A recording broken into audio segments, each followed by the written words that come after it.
Do you ever feel like you're constantly walking on eggshells? Like your partner's love comes with strings attached that you can't quite see? If you've been feeling confused, devalued, or like your reality is being twisted in your relationship, then this video is for you. Because today I'm going to discuss the subtle, often insidious signs of covert narcissism and how they tend to play out in romantic relationships. But before we get into all of that, if you're new here, my name is Tanya and I'm a family lawyer and mediator. And on this channel, I like to discuss all things relationship related, from dating to divorce. If that sounds like something you're interested in, please consider subscribing. Give this video a thumbs up if you like it, and let me know what you think in the comments. And if you would like to work with me one-on-one, I will leave details of my professional services below. So first, let's talk about what narcissism really means, because I feel like it's a term that we throw around often, and that, let's just say, sometimes gets misused. Now, there are specific diagnostic criteria in the DSM-5 when we're talking about narcissistic personality disorder, and I'm just going to briefly touch on those, but I want to say that not everybody needs to rise to the level of being able to be diagnosed with NPD in order for their behavior to be damaging in relationships. Today, I'm focusing on the actual impact that people with high levels of narcissistic traits tend to have on the people close to them, including their romantic partners. But that doesn't mean that they necessarily have to be diagnostically a narcissist for the purposes of, the DSM-5 strict diagnostic criteria. And actually, most of us will find that we have some amount of narcissistic tendencies, and it's actually quite normal and doesn't necessarily mean that you're a bad person or that you are harmful to those around you. It's only when it rises to a certain level when it has a negative impact on the people who are with this person. So let's go through these very briefly so that we understand what we're talking about when I say narcissists. And I'm not necessarily going in any particular order here, okay? So first, they have a grandiose sense of self-importance.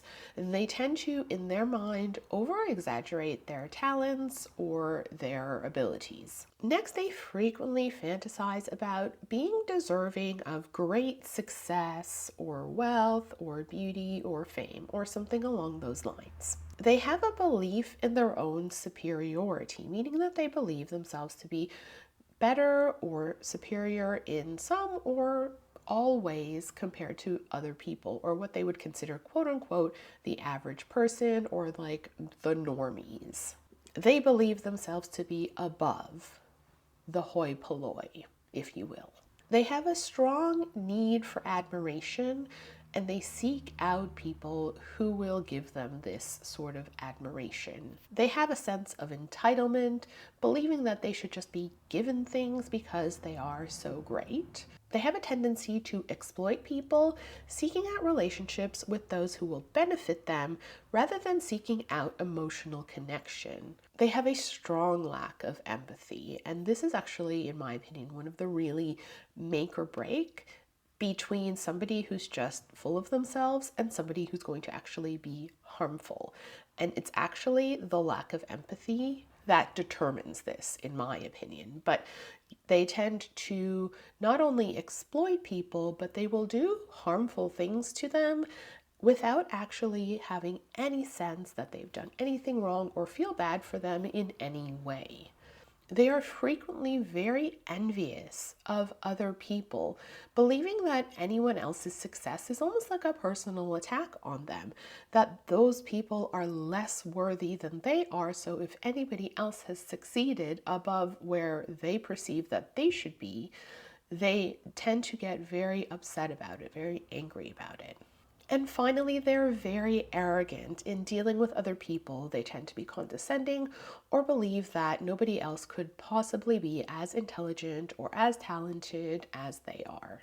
Some of those criteria can apply to lots of people. We've all met people who are arrogant or a bit full of themselves, as I said, perhaps even a little bit overconfident. But does that mean that they're actually a narcissist? Not necessarily, and I think it has to be a real cluster of behaviors that tends to lead to what we would consider a narcissist or somebody with NPD. But like I said, I'm not really so concerned about whether or not somebody would rise to that level. For this video, I'm going to be focusing on the impacts that somebody who tends to have these types of behaviors will have in a romantic relationship. And particularly, I'm looking at covert narcissists today, because there are actually two types of narcissism. It can manifest in two separate ways, and there have been a few studies that have discussed this. You see, there's the what I'm going to call typical narcissist, which is the one we always think about. When I describe that, you would probably imagine somebody who's very confident and boastful and likes to show off, potentially even lying or exaggerating about achievements in order to gain the admiration of others and to position themselves above other people. But the covert narcissist operates a little bit differently. Their MO is actually to play the victim. You see, often with covert narcissists, they haven't achieved any sort of level of success, and they don't really have a lot to sort of pin their hat on, so to speak, in order to gain admiration. In a lot of ways, the covert narcissist actually feels robbed, like they really should have achieved a lot more than they have, and as a result, they tend to adopt a victim mentality. And so while they will demonstrate a lot of the characteristics that I went through, they will not be so confident and boastful, and instead they will play the victim, like, woe is me, the world is against me, my life is so unfair. They tend to don a mask of sensitivity and vulnerability in order to gain people's empathy, so that they can, if they can't impress them, at least they can get them to feel some type of way about them. In a lot of cases, they can even come off as shy or self-deprecating, and people will often be drawn to their almost humble sort of way. But this is all just an act designed to tap into that person's empathy, as I said, and particularly the covert narcissist will be drawn to the person who has a high level of empathy and who is actually a sensitive, caring person. The unfortunate thing is that the covert narcissist will weaponize that person's feelings against them. So how can you tell if you're in a relationship with a covert narcissist?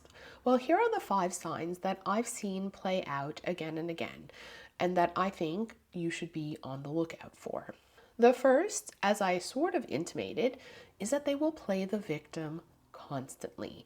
Nothing is ever their fault. Everything is always someone else's fault. It's their parents' fault. It's society's fault.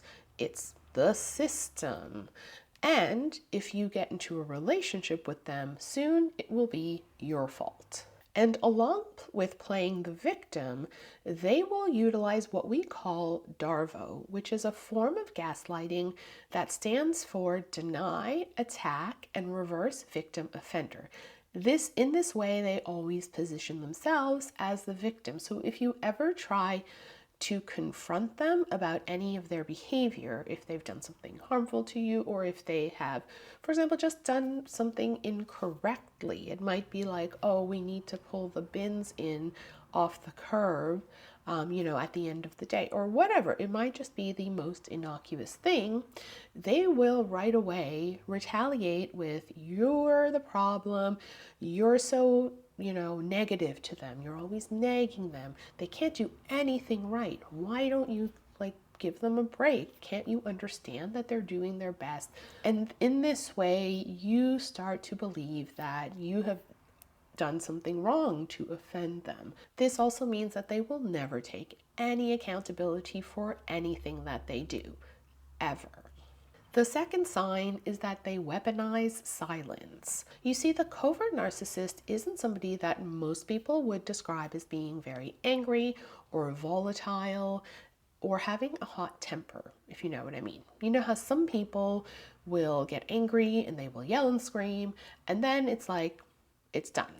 The covert narcissist might get angry and they might shout occasionally, but usually it happens very infrequently or for a very short period of time.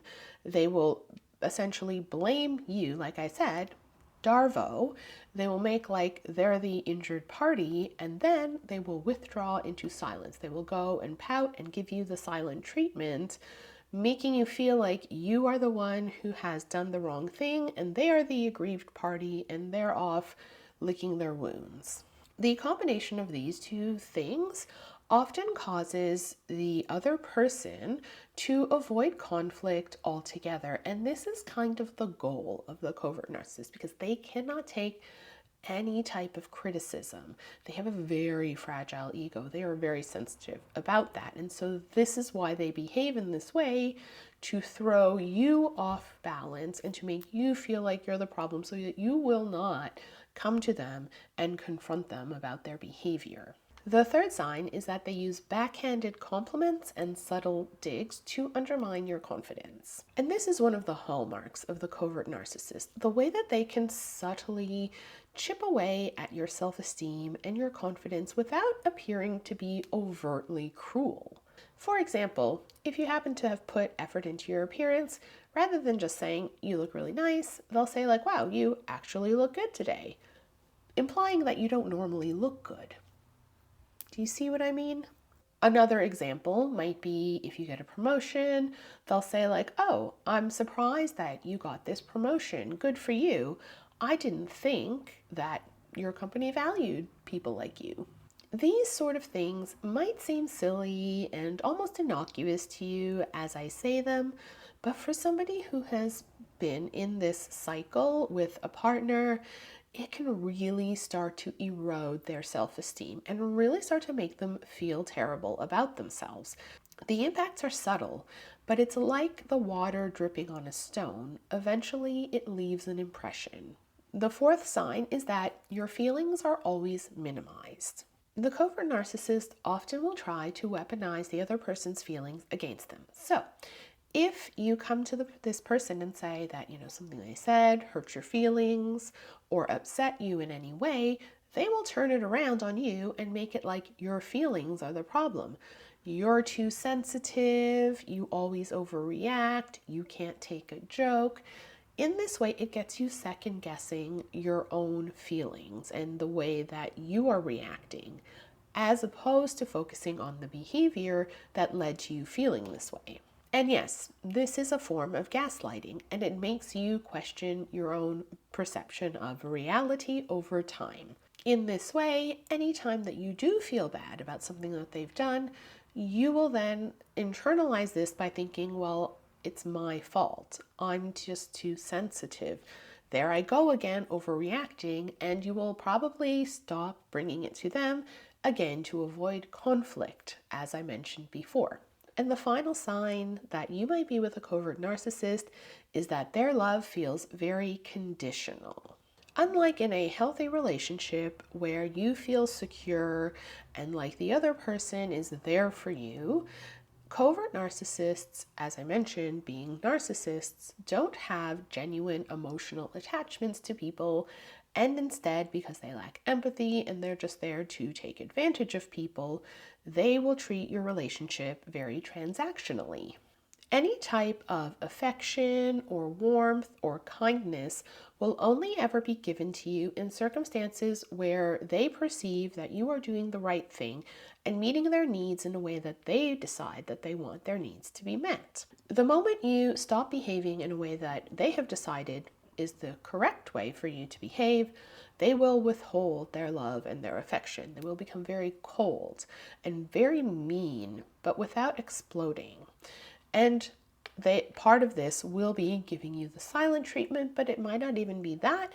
It might just be, like I said, treating you in a way that is very cold and very detached. This push-pull dynamic tends to keep people hooked into the relationship because they're constantly trying to, without even realizing it, return to a place where they are receiving the emotional and validation from their partner. In this way, the covert narcissist is seeking to subtly reinforce the behaviors that they like and deter you from behaving in a way that they do not like. And it is a very controlling and abusive way to be in a relationship. So what can you do if you believe that this describes your relationship? The first thing to know is that you're not alone, and that you're not crazy, and that you're not the problem. Once you are aware that this behavior is happening, it's important for you to seek professional help.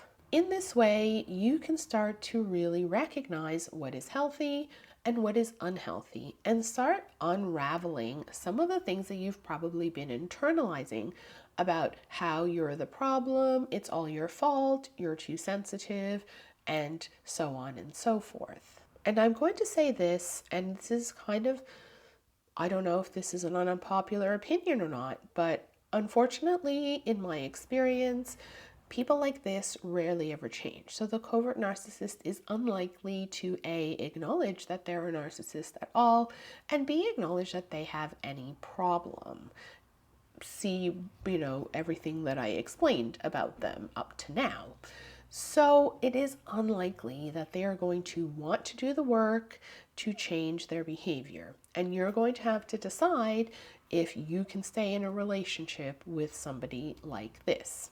If you do decide to leave, I do caution you that in some cases, these people can be potentially dangerous. And that is why I encourage you to get help from a professional who can work with you on a safe exit plan. Now, I know they're not all dangerous, but I need to make that clear because sometimes you don't realize how dangerous they can become.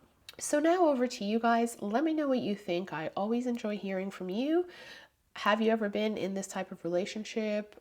Are you currently, or do you know somebody who is? Let me know in the comments below. And while you're here, you might want to check out one of these videos, and hopefully I'll see you in the next one. Bye for now.